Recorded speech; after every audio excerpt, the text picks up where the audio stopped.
Welcome to the Slop Temple. We pray this video helps. You start by checking the fabric and positioning the shirt flat. This prevents stretching. Apply steady heat with a hair dryer for 20 to 30 seconds until the glue softens, then lift a corner gently with fingernail or tweezers. Once done, slide a paper towel beneath the sticker to catch residue and avoid transferring adhesive to the back. Make sure to keep the dryer moving so you don't scorch the fabric. You want pliable glue, not melted fibers.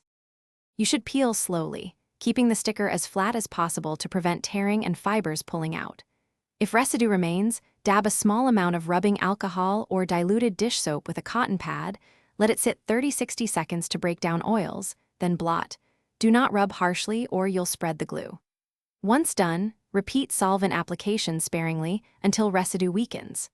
Make sure to test any solvent on an inconspicuous seam first, so you avoid color loss.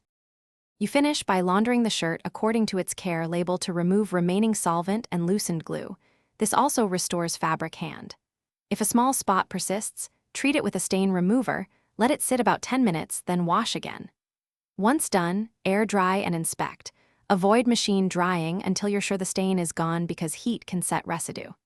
If adhesive still clings, repeat the heat and peel cycle or use a commercial adhesive remover sparingly. Testing first to prevent Thanks for watching. Consider subscribing if we helped you.